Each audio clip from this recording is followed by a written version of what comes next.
La séance de partage a débouché sur une meilleure compréhension des enjeux.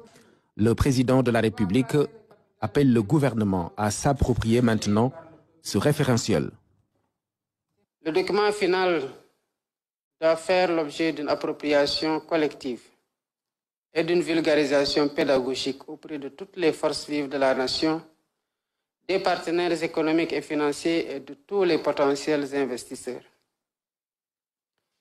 Le référentiel de la politique économique et sociale qui sera présenté publiquement le lundi 14 octobre 2024 au CICAD constitue désormais le bréviaire des pouvoirs publics pour encadrer la conception de toute politique publique et de toute lettre de politique sectorielle.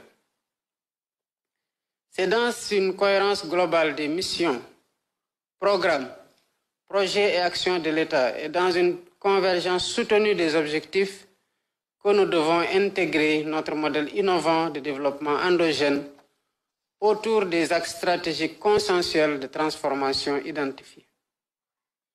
À partir de maintenant, nous définissons un contrat d'engagement exigeant pour la transformation du Sénégal. Une mise en œuvre systématique doit dès lors suivre et pour convaincre les populations de la pertinence de ce référentiel, le gouvernement doit prêcher par l'exemple. Nous devons être irréprochables. Si nous sommes pris à défaut dans le cadre de la gouvernance, le peuple sera désenchanté et on ne pourra plus jamais le mobiliser. À partir de maintenant, rappelons-nous des péripéties qui nous ont amenés ici.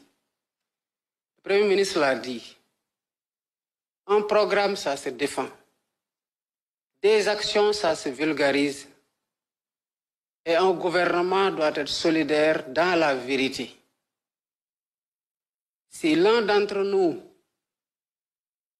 en toute responsabilité, en toute connaissance de cause, décide dans l'intimité de son bureau de transgresser, il ne peut entraîner personne dans une solidarité gouvernementale. Ce n'est pas notre rôle. Et nous devons tous le comprendre.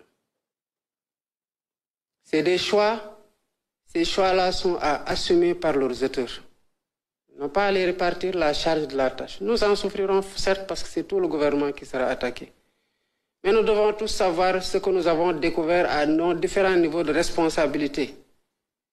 Nous engage à travailler à empêcher durablement que ce même schéma ne puisse se reproduire. Le président Bassirou Diomaye Faye a demandé au Premier ministre Ousmane Sonko de veiller à l'exécution maîtrisée de la tâche afin de tirer le meilleur profit. Désormais, nous entrons dans une nouvelle ère où l'intelligence économique, la veille stratégique, le suivi et évaluation systématique de nos actions, la digitalisation intégrale de nos procédures, la qualité de la dépense publique, la préservation du bien public, la transparence, la reddition des comptes et la culture du résultat seront les principes directeurs du travail gouvernemental et du fonctionnement des administrations publiques et du secteur parapublic. In fine, ce qui compte, c'est la satisfaction des citoyens usagers des services publics. Citoyens qui sont à la fois les commanditaires, destinataires et évaluateurs ultimes des politiques publiques. Mais j'ai saisi l'occasion, et là je m'arrête, pour féliciter le Premier ministre pour le travail de qualité exceptionnelle réalisé en un temps record sous sa supervision. Une supervision alerte et pointue pour élaborer la nouvelle vision stratégique de développement du Sénégal à l'horizon 2050.